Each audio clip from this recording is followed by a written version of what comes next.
Chamber interview. Today I am very fortunate to be interviewing Andra Bennett. Andra is from it's the Fort Worth, Texas Chamber of Commerce. Is that right, Andra? Correct, and it's Andra. Andra, thank you very much for correcting me on that. I came across Andra and the Fort Worth, Texas Chamber's website because they won an award from ACCE for their website redevelopment, and it's pretty fancy. But I think a lot of the things that they did will translate to other chambers. And so Andra was kind enough to come on. Andra, would you tell us a little bit about yourself?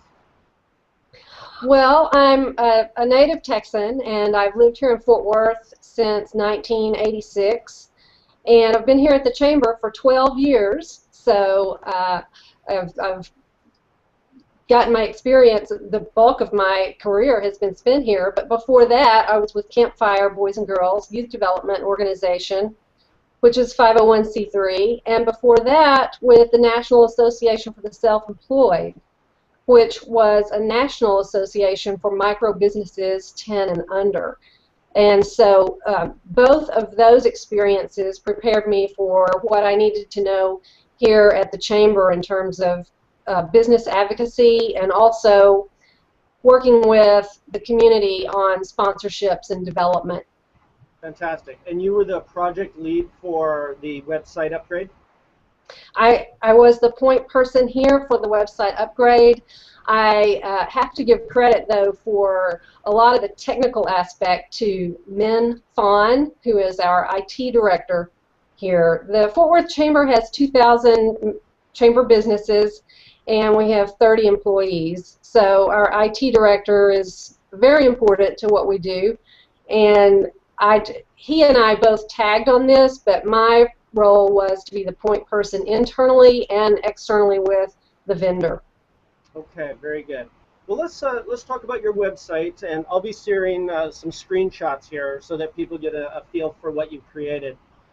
How did you make the decision that we're going to take this big step? Was it that your website was antiquated, or it didn't have the functionality, or did you feel it didn't represent your brand? What was the big decision thing?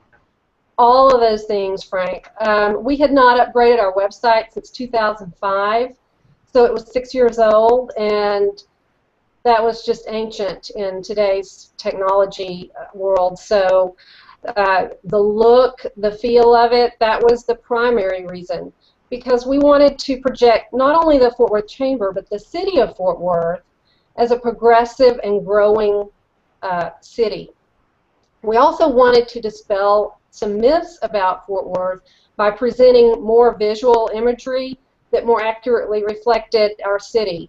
A lot of people think Fort Worth and they think we're a dusty cow town, and that's our nickname, is Cowtown, because of the cattle industry that started here. But when I talked to people from out of state, they had asked, do you have tumbleweeds going down the street there? And I said, no, we don't. So we needed to project a more accurate image of what Fort Worth looks like.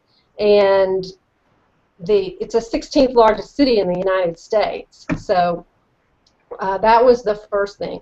Then the second thing was we did need a CMS that was web-based. We had been using Adobe Contribute, which was fine, but it was on everyone's desktop, and we had to have a certain number of licenses for all the people that needed to make changes.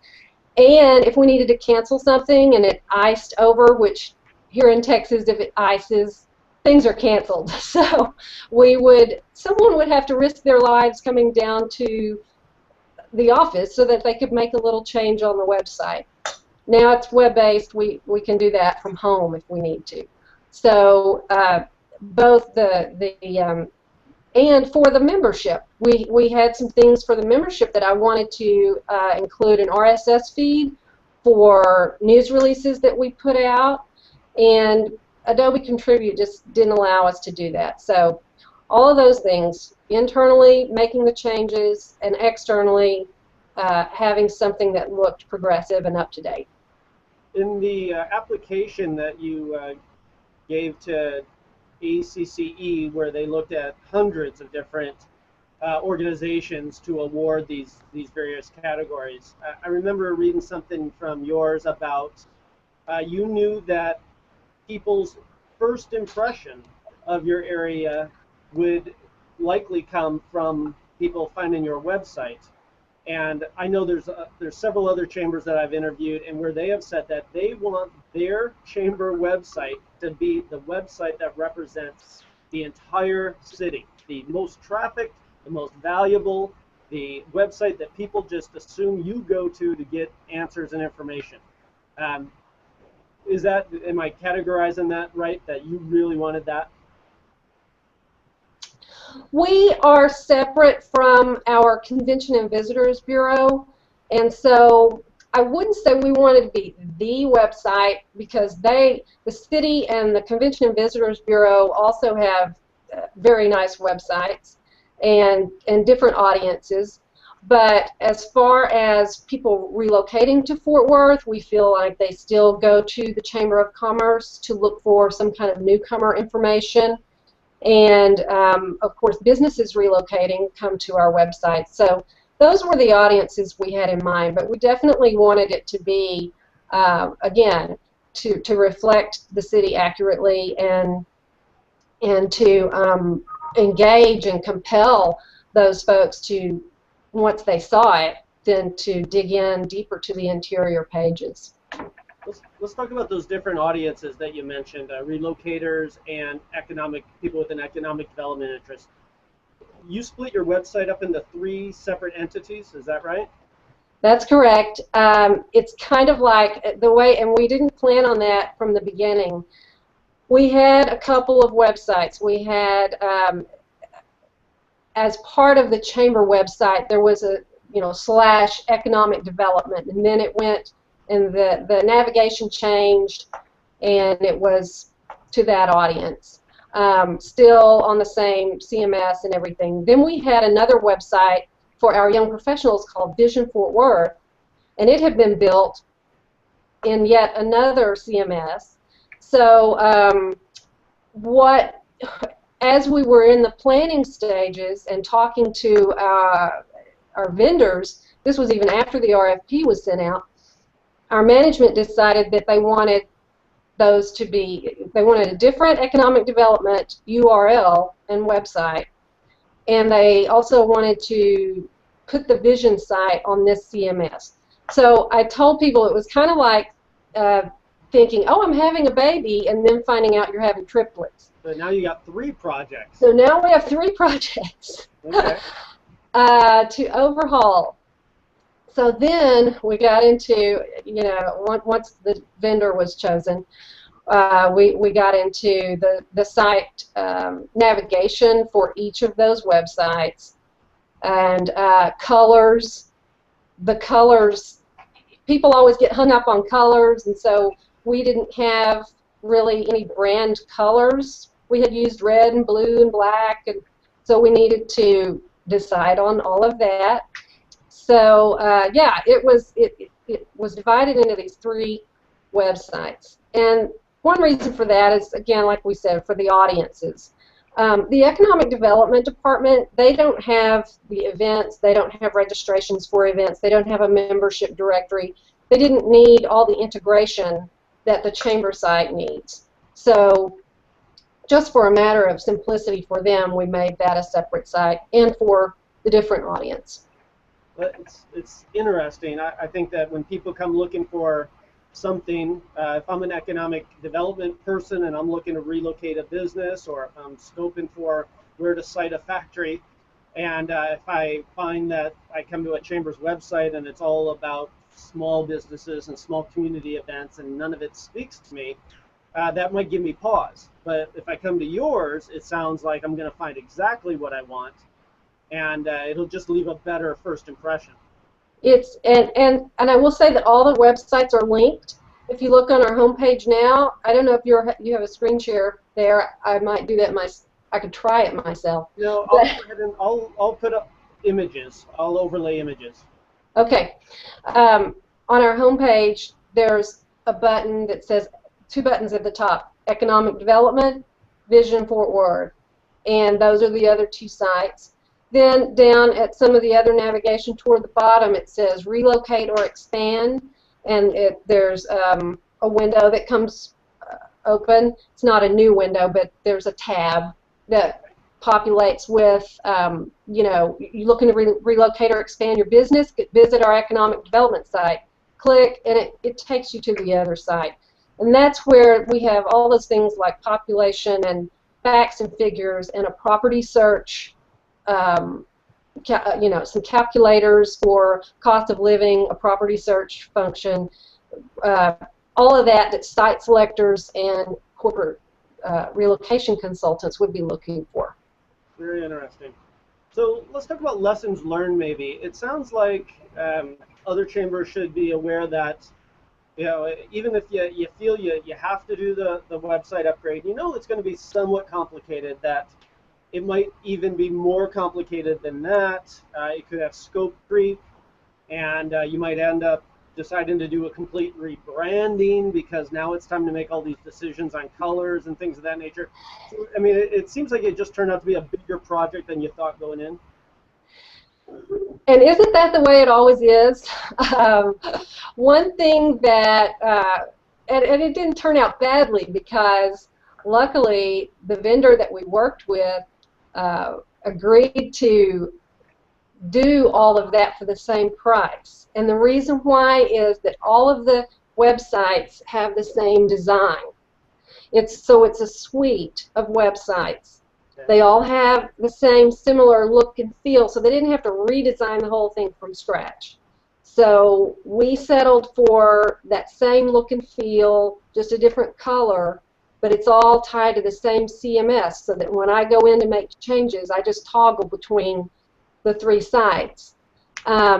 But what I would recommend is when we did our RFP, and I had never done one, so I borrowed one from a museum that I heard was redoing their website. So I don't believe in, you know, reinventing the wheel. So I said, can I see that? And it had so many things in it that I had never thought of, asking a vendor. And our IT person then contributed what he thought was important on the back end side. So I would say look at some RFPs when you're choosing a vendor. We only opened it up to our membership, and we had, I think, 13 proposals, and then we chose 3 finalists and brought them in and had the management team interview them. But we chose somebody that we knew would work with us. We also made it available if they wanted to work a trade, or, you know, provide some pro bono, or if you want to do a trade to reduce your costs. We didn't choose this, but some vendors will help pay for your site by selling advertising on your site, and then they get a cut of that, so it makes it worth their while. These are some options that you have if you don't have the budget. And we only had a $15,000 budget, and I know that sounds like a lot and it is a lot, but for 3 sites, I think we got what we needed. And there were some proposals we got that were $40,000. So I would also suggest having the vendor itemize and break out where their costs are, so that you can decide, well, we can do that in-house, or I want to hire another photographer that I know is going to do the job for less. So you can see what you can cut out if they itemize it. What about graphic design and the photography? Was that mostly membership, or how did that come together? The web developer did the graphic design for all the pages. Okay. And what I didn't realize when we saw the homepage design, well, one of the great things about the homepage is that our top investors, we had promised them their logo on our homepage, and before it was rotating in a flash type thing. Now there's a little rotator bar in the middle of the homepage that all of the top investors, their logos go by. And then for economic development, this is another reason he wanted his own site. he has another set of investors for his budget. So his investors roll through there. But we for the photography, I wanted to get somebody I had worked with, and I had a shot list of things that we didn't have. We didn't have people in these pictures. We had a lot of buildings, just buildings. I guess like property search buildings, but we didn't have people on the street and shopping and dining and getting on the train and doing things around Fort Worth. So I made a shot list, and I had a budget, and I had a photographer go out and take those specific images that we decided that we needed. And this is why it took 18 months from the planning to the launch. Once you start with the design and then converting all the old content to the new content management system and getting new photography, the other recommendation I have is just however much time you think it's going to take, double that. Because unless you have a dedicated person that's all they're doing is writing and copying and pasting things from the old site to the new site, we all had to do it on top of our other jobs and in between. So that's why it took as long as it did. Did you get any feedback from the members, the board, anybody that they saw the new site and they were impressed and they felt more proud of the chamber or proud of the community? Absolutely. Our board loved it. And in fact, we did a pre and a post survey of our membership. Before I ever sent the RFP, surveyed the membership, asked them where they went to. We had web analytics, but I wanted to hear from them where they went to on the site, what's missing on the site that they would like to see more of, what types of things did they do. And we knew that they registered for events mostly and things like that, but then after the new site was launched, we did another survey and asked them their satisfaction. How does it look? Is it easy to navigate? Can you find what you need to find? So that we could make any course corrections. So yeah, they were very pleased with it. And would you consider the site done, or is it a living, breathing animal that needs fed all the time? No, just in preparation for this interview, I looked at some pages I haven't looked at in a long time, and I thought, ooh, we need to update that, or we should have thought about this.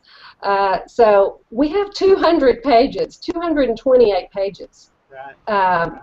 So there's a lot to remember when you've got 228 pages. So what we try to do is quarterly tell everybody on staff, go in and look at your pages and make sure that there's nothing outdated on there or embarrassing or that someone hasn't left a position or whatever that needs to be changed. So we try to just make a conscious effort quarterly to go in there and look at that. Oh, fantastic. Well, I sure appreciate you taking the time to share your experience with the other chambers in the country and across the world. If somebody wants to maybe reach out and pick your brain or something, can they email you? Absolutely. They can email me at abennett, ABENNETT, like Tony Bennett, at fortworthchamber.com. Spell out Fort. Bennett at fortworthchamber.com. And I'll be happy to share our RFP, our timeline, a spreadsheet that I did for the pages and everything that needed to go on different pages. I'll be happy to share that. All right. Well, very generous of you. And again, congratulations on your award from ACCE. And thank you so much. Thank you, Frank.